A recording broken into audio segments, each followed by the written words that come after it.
Hey everybody, welcome to the Salt Lake Business Podcast. I'm here today with one another Cody Reeder of Reeder Asset Management.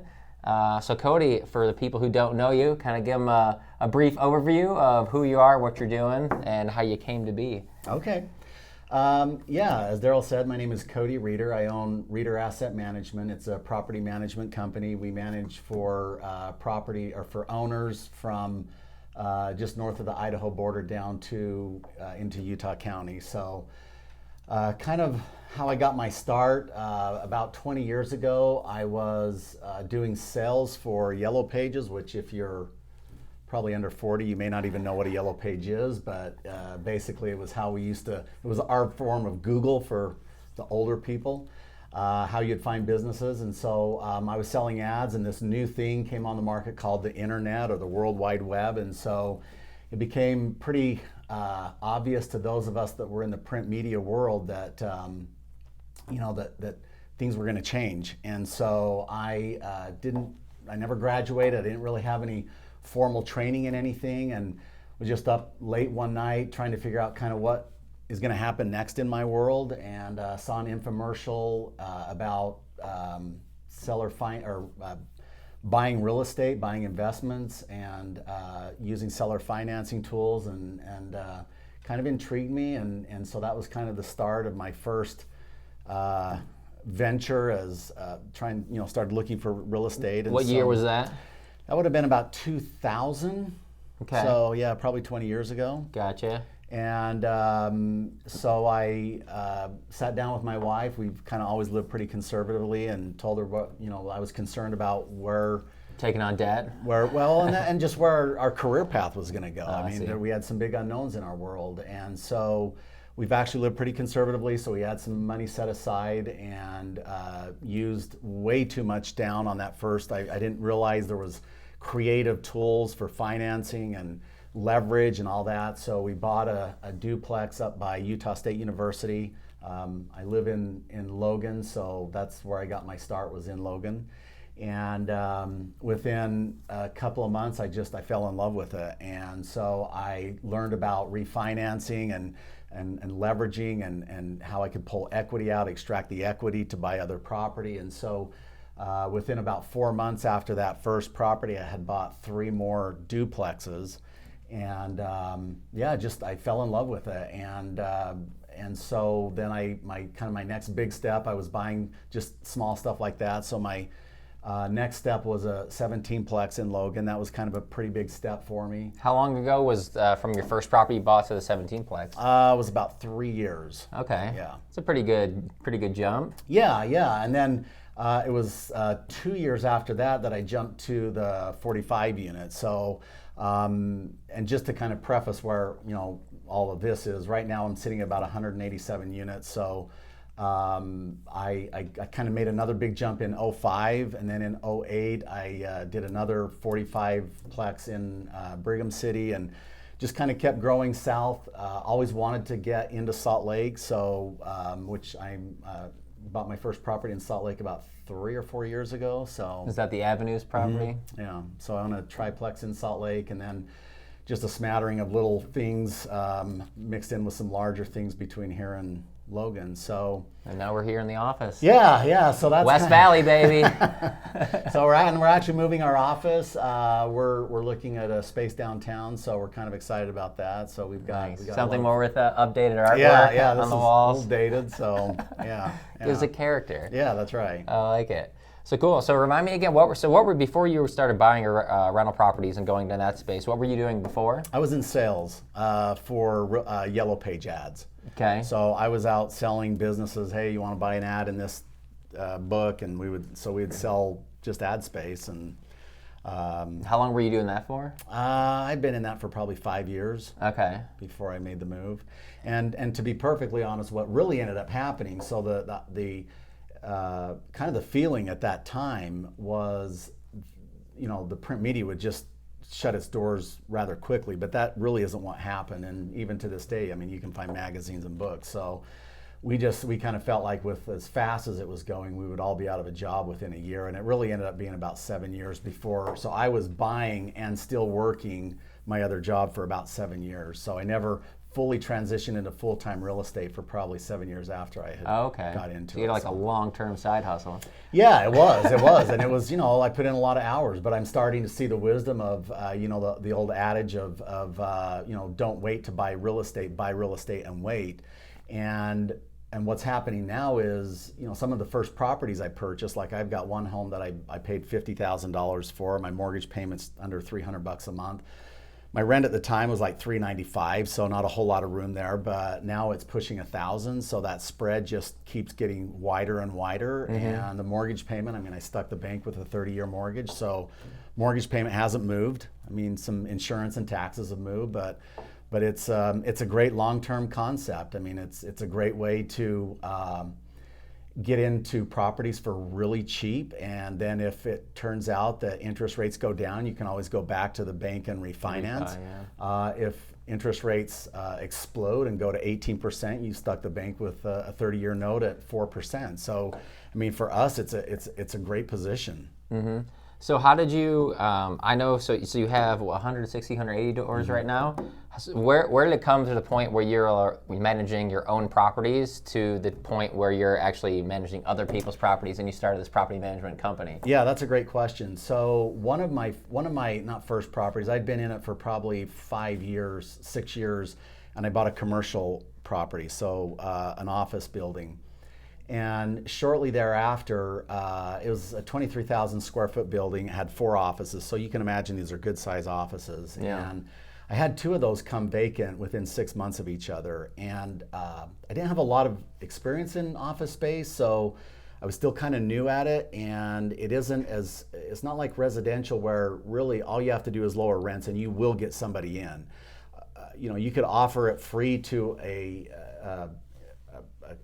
like a dealership, for example, and they're just not going to take it because it just doesn't fit with what they're doing. It has to fit, and so there were months and months that we just had a vacancy, and it's unlike residential. You can sit for 2 years with a vacancy in commercial. So I got pretty nervous, and half my income off of that one building was gone. And so I had been approached by friends that are in the business to see if I would help them manage their properties, and they just had no interest in it early on.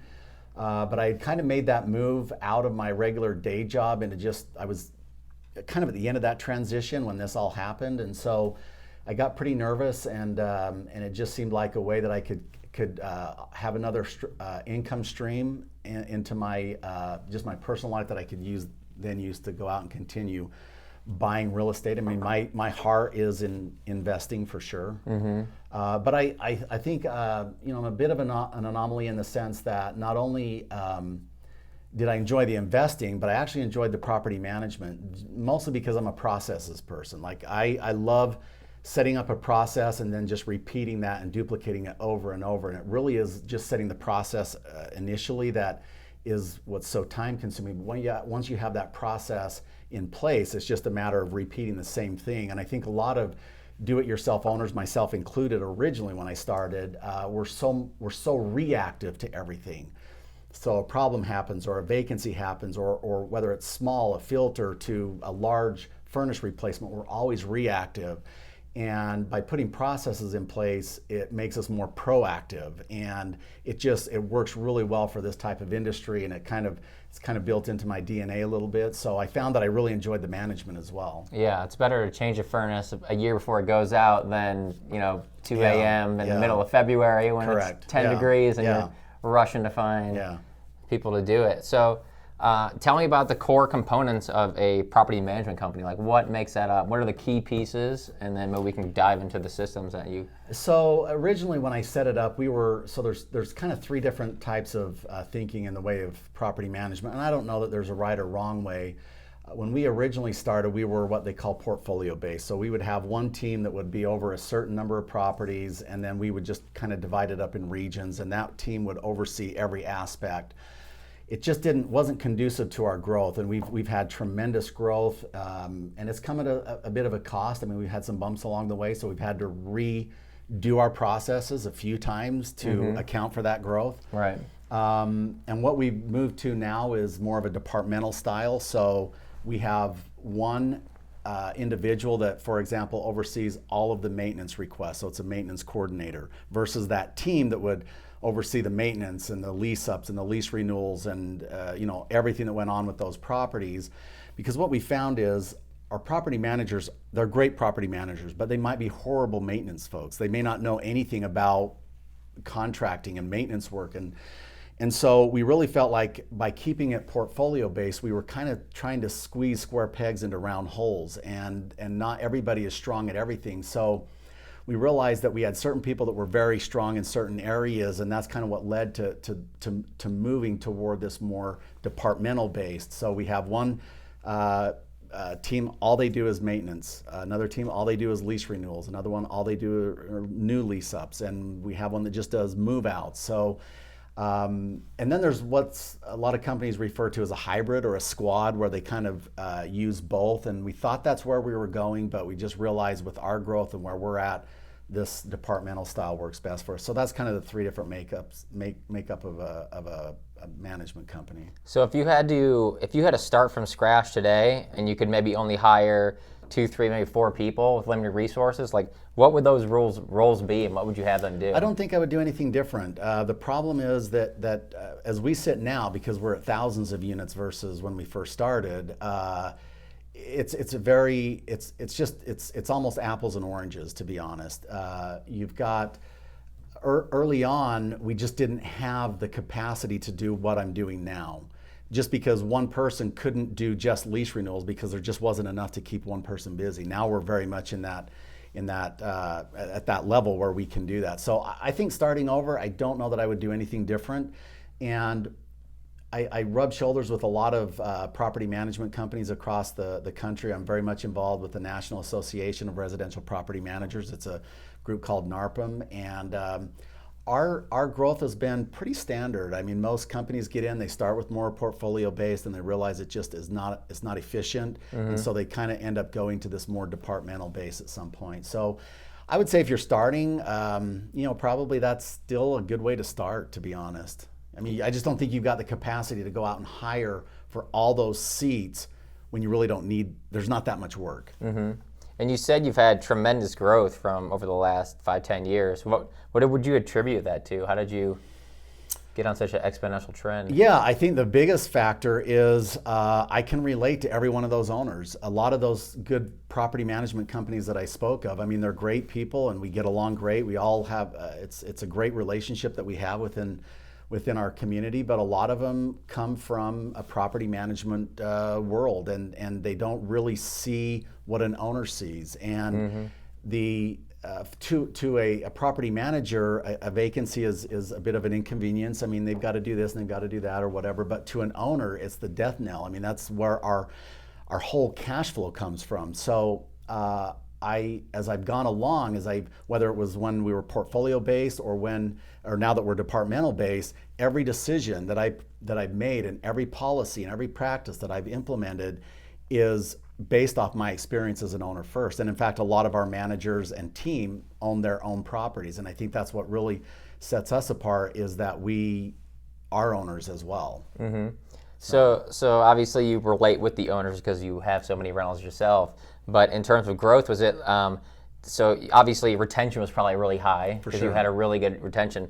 But how did you gain new customers? Were you getting referrals from them, or was it just like you built your brand and reputation and you were like the go-to company in a certain region? Yeah, so in Logan we were definitely and still are the go-to company in Logan. Everybody knows us there in Logan. As we expanded into Ogden and then into Davis County and Salt Lake, the growth was much slower. Now we're kind of at a point where the growth is in Weber and Davis County and Salt Lake County is outpaced by far, exponentially outpaced that growth in Logan. But for a time, that's where all of our growth came. We've never really done any marketing per se. So I guess it's just people Googling us and word of mouth and that kind of thing. Mm-hmm. I mean, do you pay stuff for SEO or pay-per-click or no? Nothing? Mm-mm. Well, just searching Reeder Asset Management. Yeah, no. Must be nice. I'm guessing at this point, people are just searching property management companies, and we do, we're a little bit different than most management companies in that if an owner wants to sign up with us, we don't tie them into a long-term contract. We feel like we're either good or we're not. And if an owner feels like that we're just not a good fit for whatever reason, they can come to us and get out with very little notice. So we're not going to tie them in. And I think that the consequence, not the right word, but kind of an unintended consequence of being month to month with our owners is that it forces our managers to perform every single month and just not at renewal time. And I think there's this kind of propensity in our industry to kick your feet up, kick back, and then when it comes renewal time, kind of start to razzle and dazzle and put on the show. But this really forces us to perform year round. And we get direct feedback, because if somebody is not happy and they're in a contract, they may be less likely to really tell you what you need to hear. And if they know that they can get out, and we've had owners that call and say, this didn't work out and I didn't like this, I wasn't happy with that. And I'll sit down and say, okay, help me help you. And we talk through it. And so I take that information and that feedback very serious, and we implement it into our team. And the hope is that we haven't done anything so bad that owner's not willing to stick with us. And most of the times it works out, and sometimes it doesn't. So it's just a part of the part of getting better. Yeah. So let's talk about something new. So I know in the last 1 to 2 years you started going to Salt Lake County. Is that correct? Yes. Yep. Yeah. So Salt Lake County, tough market, big market, a lot of competition. There is. What has it been like trying to get your foot in the door when there's properties like Rise Property Management, who's kind of had their claim down there? What's it been like? And then also, all your maintenance guys was a big part of a business. They're all up north. Yeah. So you had to basically build a new maintenance team down south as well in Salt Lake County. So kind of give us a description of how that is going. Yeah, it's going really well. It's you're right. It's taken us a while to get our foot in the door. We've had some owners that we represented early on that not only had properties in Ogden but also had properties in Salt Lake, and so we kind of got a shot in the arm very early because they just moved their properties over to us. So very quickly we jumped up to I think 50 or 60 units without much effort at all. And it was enough to justify starting a team down here. And I think if we'd had to start from 1 or 2, that would have been a lot more difficult. But we kind of started with a good base. And yeah, it's all a process. It's just growing, and that's what we've had to do. And it's going well. So, what was your biggest struggle you had at breaching that new market? For sure, no one knew us. I mean, that was the big thing. We would show up to things, and we were invisible. Nobody knew us. And so that first year I made a concerted effort. I was involved with all the Utah RIA, the Salt Lake RIA, the Northern Utah RIA, and I go to those, and I think they're really important. Just getting introduced to a lot of real estate agents was important to us. So it was a good year. We didn't really move at all because I was just out getting to know people, just out introducing myself and our company and our concept. And so yeah, it was a struggle, but early on it was just really getting out and meeting people. Okay. How long did it take you to feel like you're actually making some leeway here in Salt Lake? Was it like a year, 2 years? Probably 2 years. 2 years? Yeah. Okay, yeah. Awesome. Well, cool. Well, let's, if you don't mind, let's jump into some fire round questions. Sure. I think I got 5 or 6 for you here. Okay. So we're going to dive into some tactics here. Okay. All right. So a big thing is you get a tenant in there, things go south, they stop paying rent, or they're violating everything in the lease, so you got to boot them out. So first off is an eviction. What are the proper steps in an eviction? So the first step in an eviction really starts before you even put the property up for rent. And I see a lot of do-it-yourself landlords, and I'm guilty of this myself when I first started, is we have mortgage payments. And so someone comes along and they're waving a handful of cash in front of you. And so there's this urge to oh, maybe I'll overlook this and overlook that because I've got a mortgage payment. And I've found after doing this for 20 years that in this business, an ounce of prevention, the saying is an ounce of prevention is worth a pound of cure. And in this business, an ounce of prevention is worth 10 pounds of cure. And so really the first step in an eviction process really is to just make sure you've done your homework up front. And I don't mean just checking a credit score, because a credit score doesn't really tell you a whole lot. I use the. You're jumping the gun. We're Okay, getting down there. okay, We're gonna stick to okay. evictions here. Okay. Yeah. All right, let's go. So to for proper eviction. stay, so you made a decision. So you come to terms that you made a terrible call and you got to boot them out. Yeah. So what are the steps? What walk me through that quick 3 or 4 steps. Yeah. So fortunately, Utah is pretty landlord friendly, and so first step is you post a 3-day pay or quit. And they have just that. They have 3 days to either pay the balance that's owing, any amounts owing, or they have to leave the property. If they stay longer than that and we're awarded the eviction, the judgment, then we're also awarded treble damages. So for every day that they stay beyond, they're getting dinged 3 times the daily rent, and we can get a judgment for that as well. When it finally gets to that point. So there's kind of a flow chart. So there's different things. So if they do comply, then of course you're done. If they don't comply, then you can kind of start moving forward with the eviction. For the do-it-yourselfer, I would because I've done it myself a lot, and there's just something about getting a good real estate attorney, a landlord-tenant, someone that knows landlord-tenant law, and just getting that ally on your side. It's just aside from just doing all the stuff for you, when a letter comes from someone like that, it's very different than when it comes from a do-it-yourself landlord. Mm-hmm. So at this point, we just turn it over to our attorney, and they pretty much take it from there. If you're going to do it on your own, then you would actually go down and you would file a summons and complaint with the courts. And then they have a process that they go through as far as alerting that tenant that this has been filed. The tenant then has 3 business days to respond to that. And if they don't respond, then you usually just get a default judgment. Not usually, you would get a default judgment. If they do respond, then the courts will set a date and time where you've got to go to court, and both sides will go and present their facts, and then a judge will decide. So typically, if you're doing everything right, and by that I don't mean just filing when you should file, but I mean actually starting the process of collecting rent, putting your grace period at this date, filing the eviction on this date, and going through that process, you could pretty much, we can have someone out in about 20 to 25 days, let's say. I think 21 would be an average. Wow, okay. So 21 is pretty Not quick. an average, I'm sorry, would be the longest if you were really doing everything the way you should. Okay, So a little bit of that would depend on scheduling in the courts and that kind of thing. But that's just for Utah, though. So I That's guess just for Utah. Other states have it way worse. Oh, yeah, we have it good here. Yeah. So let's talk about the 2 routes. So if you go with the attorney route, what does that normally cost you? If you were doing it on your own, again, because we pay our attorney a retainer each year to not only act as our counsel for evictions, but all things property management. We get a break. For people who don't have a retainer, what would it normally run? You're going to be between $700 and $1,200, something like that. If they have to go all the way through the process. Now, if there is an appeal, then who knows where it could go. And in 20 years, I've never had an appeal, because there's some things that they make tenants do to file an appeal that is kind of cost prohibitive. And if they had the money to file the appeal, they probably wouldn't be owing you money. So they have that right, and they can appeal a decision. It's just I've never seen it happen.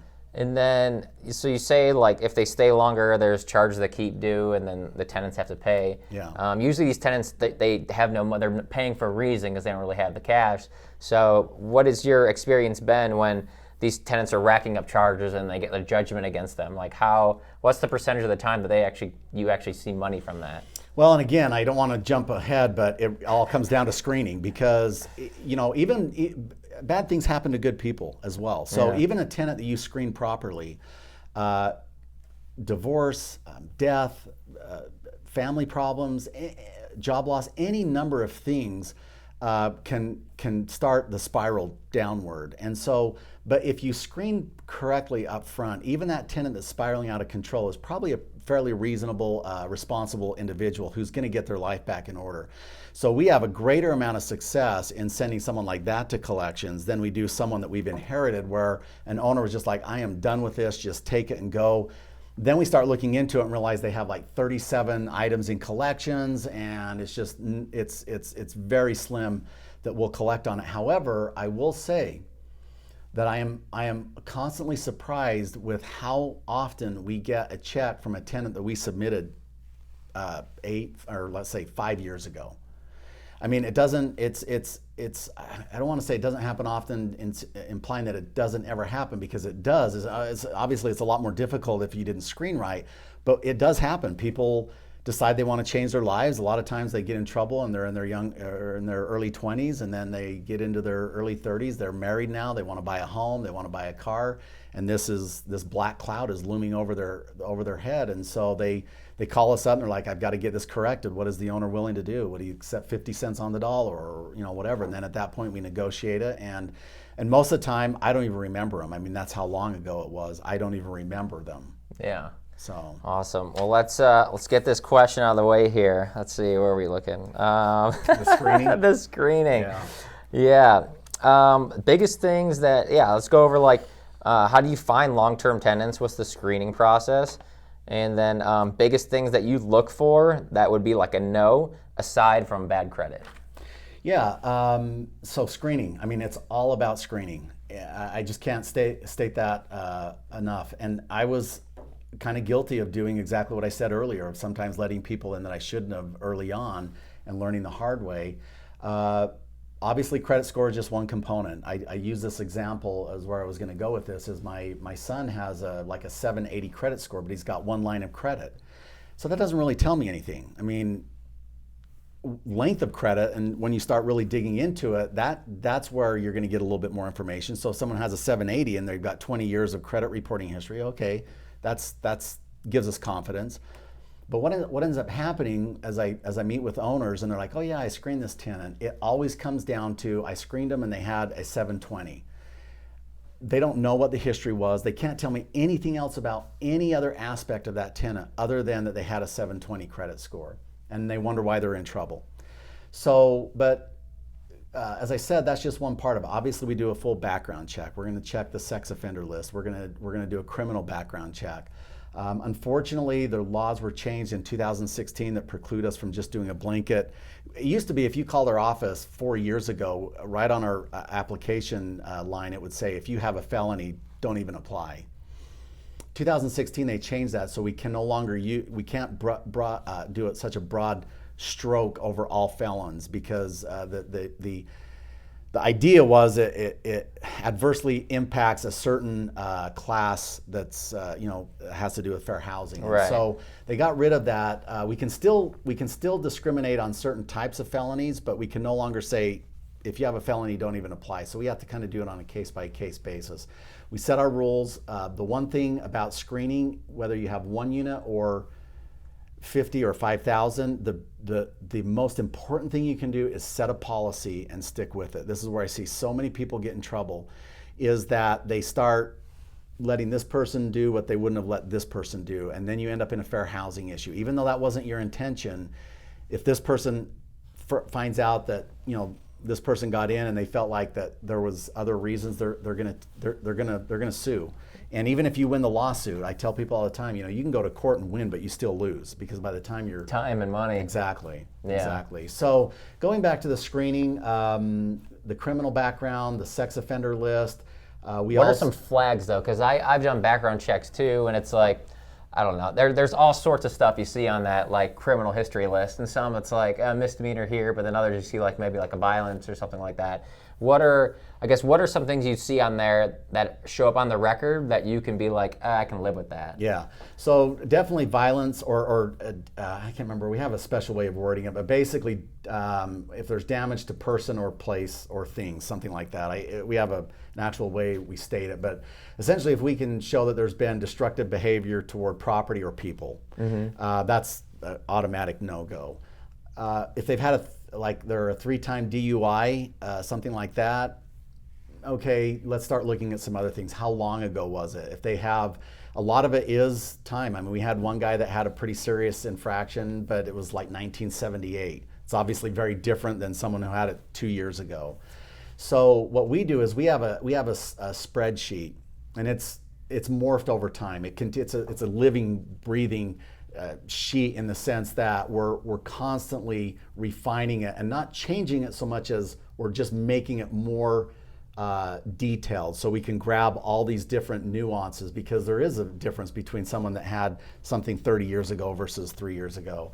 But we input the credit score and criminal background history. We also do landlord references, which I think are the most important, and not the current landlord. We will call the current landlord, but we give the current landlord very little weight versus a previous or the previous two landlords. The current landlord wants them out if they're bad. He may just want them out and be like, oh yeah, they're the best tenant. Perfect. Yeah.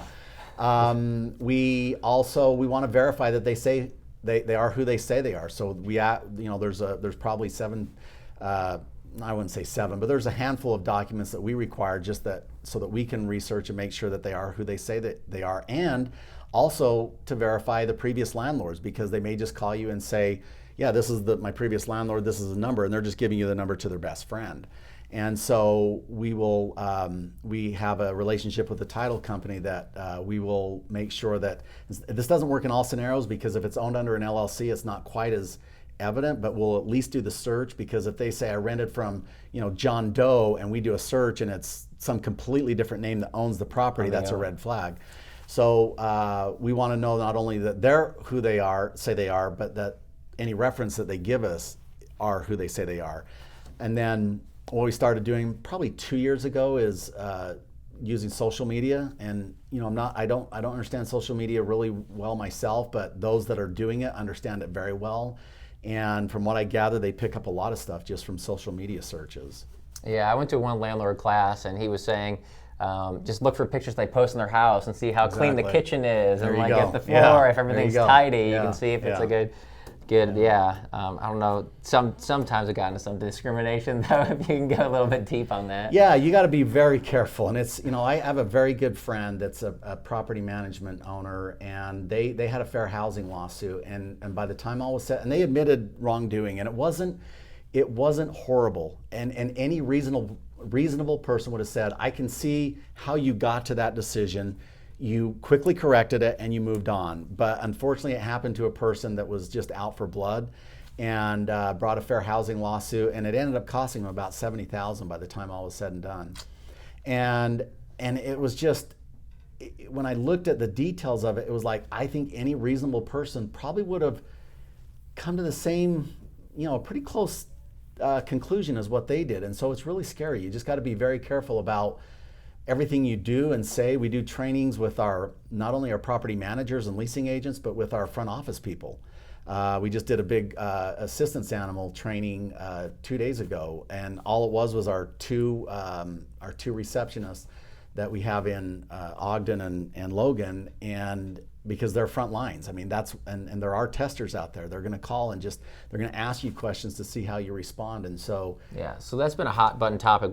Give us the lowdown. What maybe under a minute? What's the 411 on service animals? So it's all encompassing under assistance animals. You've got 3 different kinds. You've got service dogs, therapy dogs, and emotional support animals.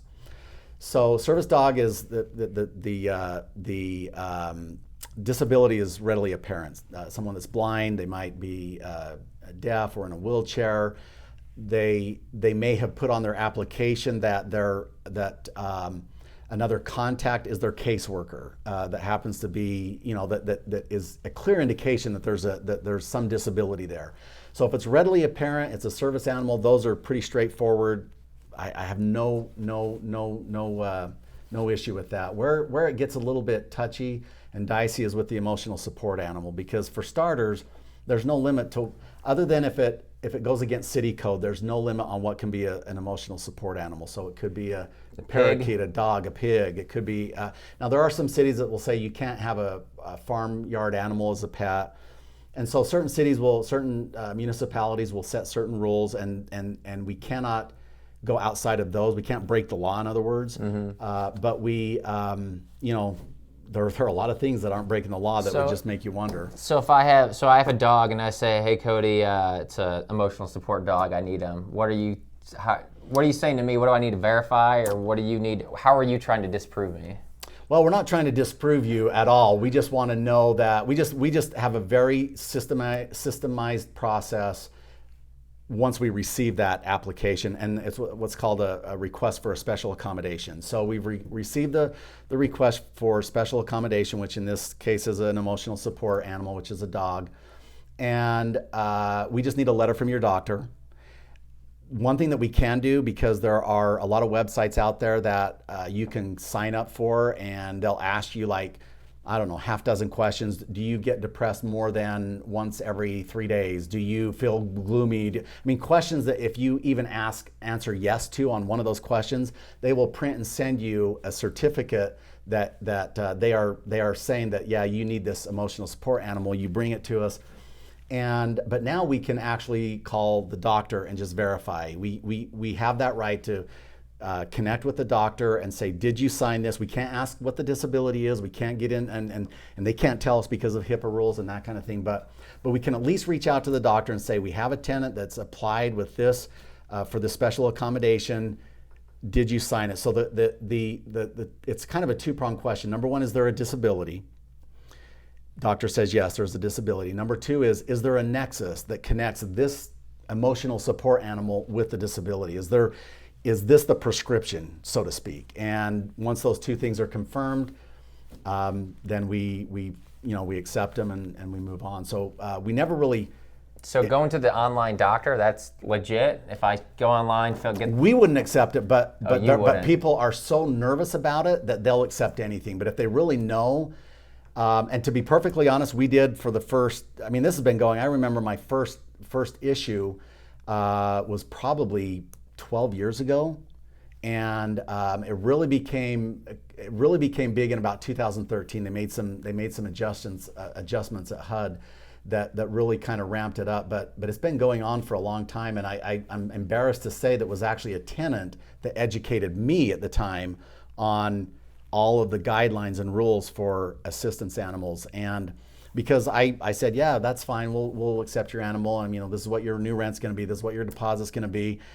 Big red flag, as an assistance animal, you cannot charge extra deposit, you cannot charge extra rent, you can't put anything, you can't even have that tenant or that applicant sign a special addendum, a pet addendum that would preclude them from that if they did any damages of the property. That's a different topic. I mean, it's the same topic, but a different, not really where I was going.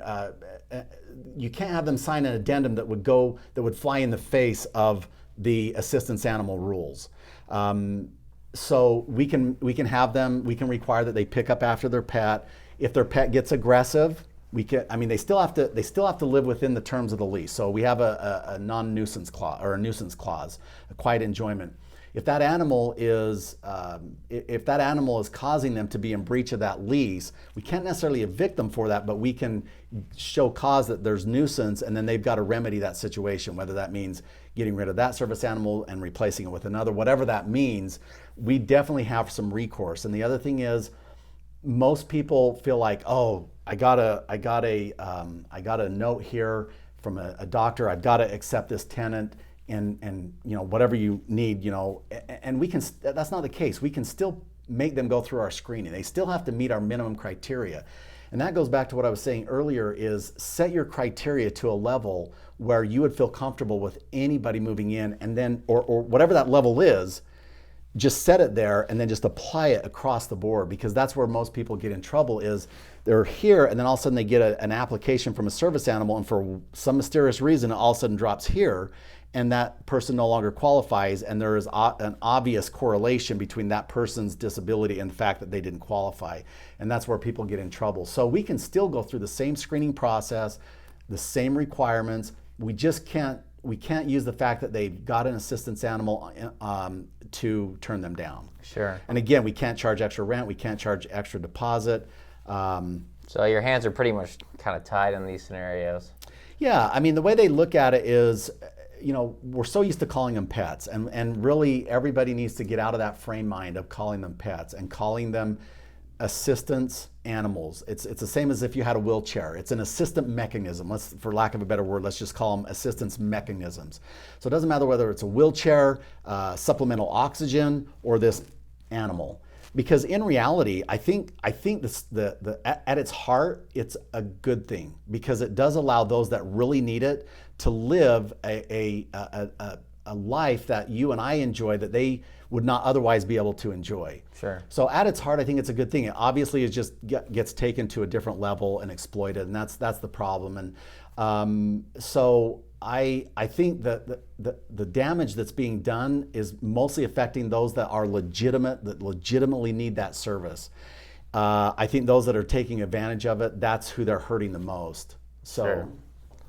I can't remember if you had another question there, but as it relates to assistance animals, we ask ourselves this question: would you charge extra deposit if someone said, "Look, I'm on supplemental oxygen"? Of course not. Would you charge extra rent? No. Mm-hmm. So that's how we look at assistance animals, is in that kind of at that same level. Right. Yeah, I heard you say that once in one of the talks you gave. Just switching gears to, you say you're called Reeder Asset Management. So these properties that people buy for their rental properties, or you have, it's an asset. It's a long-term investment for you. It's how you gain wealth over a long time. So obviously you want to protect this asset, right? So tell me about kind of like, how often are you inspecting homes? And then when you do these inspections, what are you looking for? Yeah, so we used to do an inspection every 3 months, so quarterly, and we got so much pushback from tenants. And I still kind of struggle with this. I really feel like, if you're a do-it-yourselfer, I would certainly try and find a way to get in there every 3 months, whether you're using changing filter as a reason, or however you can use to get in there. We've gone to every 6 months, and then we've also instructed our maintenance folks. They have a certain checklist of things that they look for when they are in the property that they alert us to. So and one of those is animals, and then we go back and see if if they have an assistance animal, or if it's a pet-friendly property where they paid the pet deposit and all that. So we do have other inspections outside of our routine semi-annual inspections. What we're looking for is obviously rule compliance. If you can't see that you can't like visually look at someone doing drugs, but you see drug paraphernalia, that's obviously a red flag. A place that says no pets, you don't see a pet, but you see a leash and a doggy dish, again, it's a red flag. We're checking the maintenance room, like checking for make sure the current filter is in. So in our company, we actually send our tenants filters every 3 months, and it's date stamped. It has our logo on it. We want to make sure that when we go in, the current filter is in, because what we were having is issues where a tenant would say, "No, I changed the filter," and you're looking at it and it's just caked with what feels like years and years of dirt. You can't really call them a liar either. So you kind of have this he said, she said, and this has kind of gotten rid of that. So all of our filters are logo stamped and date stamped. So we're checking that. We're checking for just general cleanliness. We have a minimum standard of care. Not everybody has the same threshold or the same tolerance for what they consider clean and dirty. But we have our minimum standard of care. Clutter, I was going to say clutter is okay, but we actually do have some, a hoarder checklist. So when it kind of crosses that threshold from just cluttered to hoarder, but most of the time we're just looking for unhealthy living. And we will send a notice saying you've got to get this cleaned up. You have 24 hours, and then we'll go back and do a reinspection. So same with the exterior as well. Yeah, so what are you looking for in the exterior wise? Just like quick sweep, what are you? Again, minimum standard of care is that the lawn is mowed, and that, let's see, we have 3 things. It's the lawn is mowed, that it's been trimmed, and I'm drawing a blank. But what we don't require is, like, they don't have to have the trees trimmed. They don't have to have flowers planted if they don't want to. And that it's watered is the third thing, is that the grounds are watered. Yeah. So minus cosmetic stuff, though, are you looking at anything like gutters, foundation, stuff being too close to the house, major problems that could cause big dollars in the future? Yeah. So we do also what is called a winterization, and so we'll go through each fall. We have a time frame about a month and a half where we have to have every property done, and that's exactly what we're checking for. We're looking for gutters, because we found, and unfortunately I had to learn this one the hard way, is we were checking grounds but never getting up and checking gutters. And especially in Utah, where we can have cold nights where things freeze, and then it can actually warm up in the daytime enough to melt everything off. So you have this constant freezing and unfreezing, and so someone can walk down a sidewalk in the daytime and it just be wet, and the nighttime you've got a slip and fall issue. So a lot of that starts at the gutter because they filled up and now the water's just draining off the side of the gutter. It's not going down through the proper channels. And so, yeah, we check all that stuff. We're looking for limbs that could be issues if we get a really heavy snow or a freezing rain that could actually snap the branches and cause issues. So yeah, we're definitely looking for that as well. Okay, awesome. And then just your top 3 tips you'd give to do-it-yourself landlords. What do they need to know? Number 1 is, I get asked this question a lot. At what point should I no longer manage the property myself? Everyone wants to know, is it 1, is it 10, is it 20, 100? And the real answer is there is no number. It is at the point that you can no longer treat it like a business. And I think that's the biggest mistake that I see do-it-yourself landlords do, is adopt this kind of hope approach, set it and forget it, and just kind of hope that everything goes well. And that's where they really end up in trouble. So if you're not doing, I do a video, and maybe you've seen it, but it's called Sweat the Small Stuff. And it really talks about that a simple filter change can save you thousands and thousands of dollars down the road. But it is the one area that it's not, again, it's being reactive. As do-it-yourself landlords, we have this tendency to be reactive all the time. So somebody calls up and says, my furnace is out, then we react to it. Rather than proactively going every 3 months and ensuring that those filters are getting changed, we're reactive to everything. We react when there's a vacancy. We react when there's a work order. We react when there's a 2 o'clock phone call. So if you're running it like a business, you should be doing everything proactively. And that's not to say there aren't going to be some reaction, because there will be. But if you're doing everything proactively, if you're holding out a certain amount of money for maintenance and you're putting that into the property proactively, the chance of that happening, things happening on the back end are so far less than if you don't do it, having things happen down the road. So I just think that's the number 1 thing, is not treating it like a business. Mm-hmm. And, as owners, a lot of us, we have hearts the size of Texas, and, you have to ask yourself this question. If your tenant approaches you and it is December 28th and rents, well, even worse yet, let's say it's middle of December, so they're already late. They're standing there at your front porch, mom and 3 kids under 3. Mom is bawling because she can't afford rent. How would you react to that? And I think most of us, because we have hearts, we're going to say, okay, we're going to give in. We're going to let you have this. We're going to go ahead and let you, have another 15 days or whatever you need. And so the second your emotions get involved, and I don't want to make it sound like I'm not an empathetic guy, but we just simply run it like a business. If I were to call up, my mortgage company and say, look, I lost my job and I can't this and I can't that. It's not that they don't care, because the person that you're on the phone with probably is empathetic, but again, they're running it like a business. And so that's the number 1 thing, is, can you separate it? Can you separate the emotion and truly run it like a business? Mm-hmm.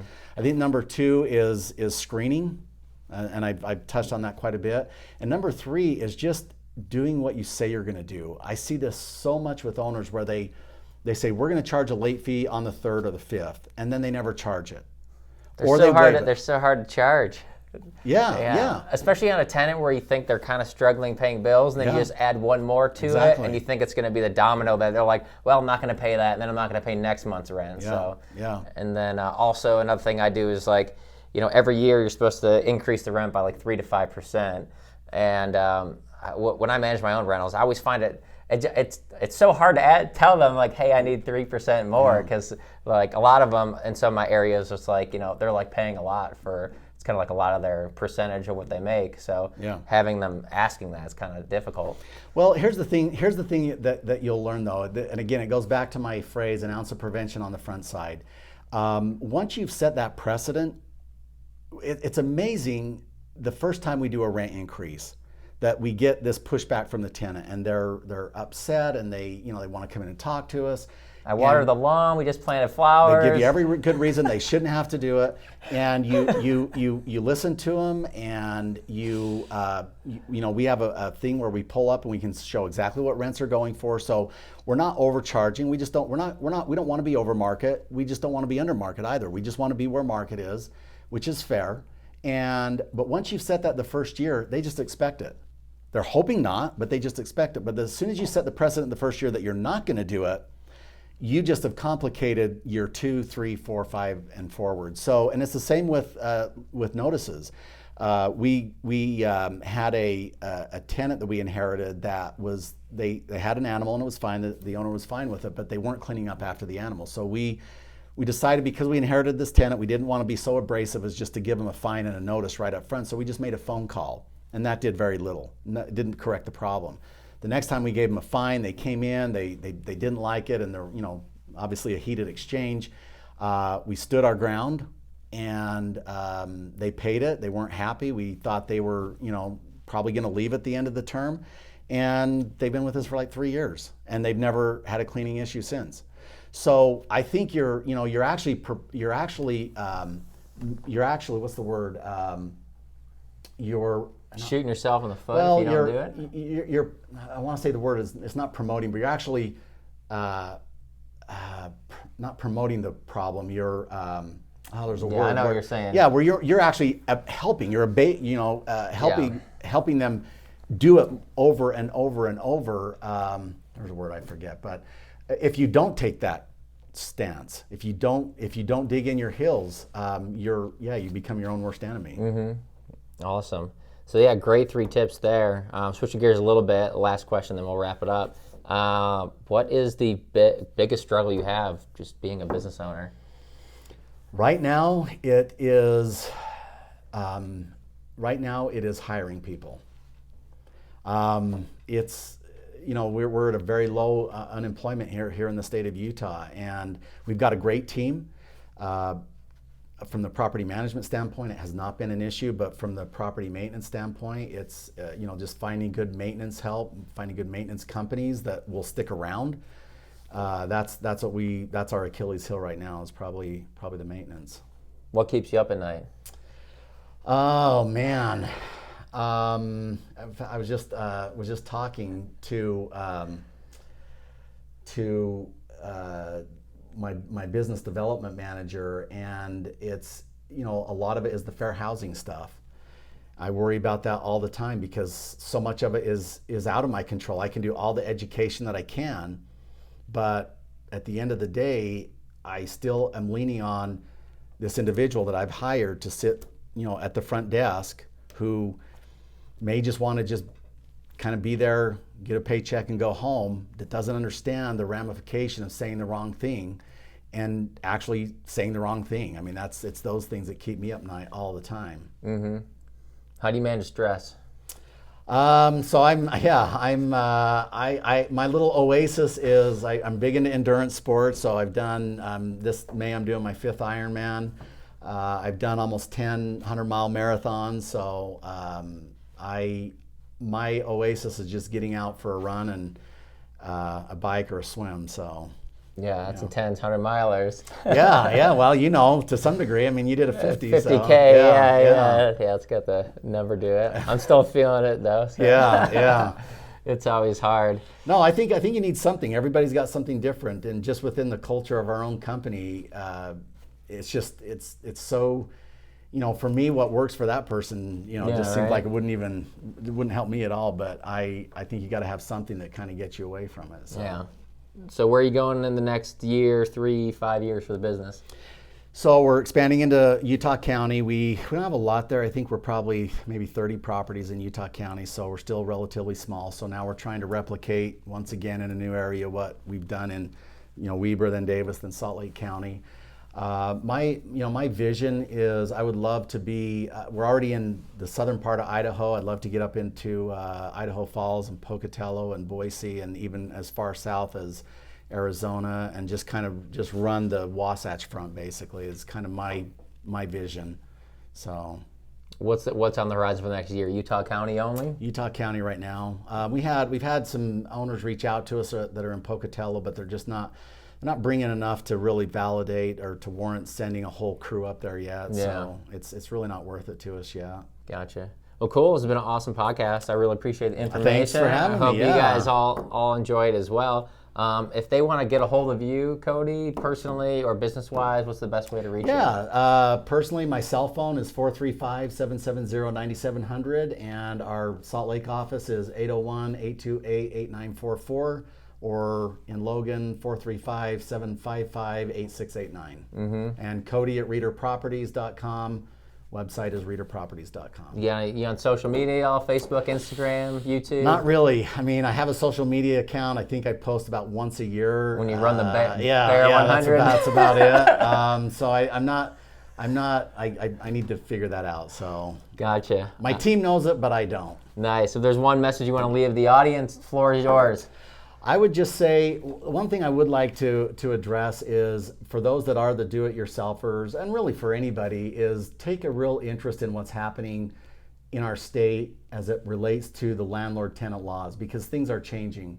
And if you even look at, for years we've always said, well, that just happens in California, or that just happens in New York, big cities. But those things are trickling to our state. There's a bill on the table right now. Right now it is actually illegal to do any sort of rent control in Utah.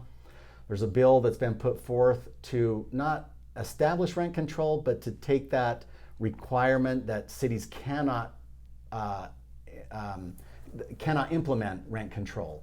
It takes that off the table. So now it's giving each municipality the power to make its own rule as it relates to rent control, and that's just a very slippery slope.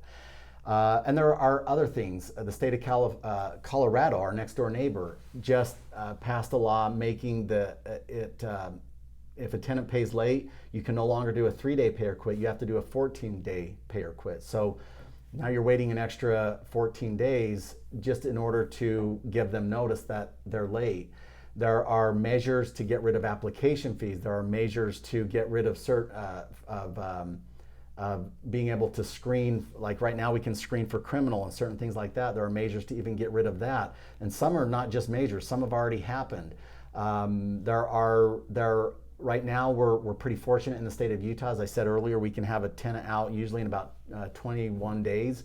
There are rules for example, in the state of California, I have friends there that they can play by the rule and still be 3 months. So if you think it's just out there, it's not. It's moving toward Utah, and I would just encourage everybody to get involved in your Utah Apartment Association.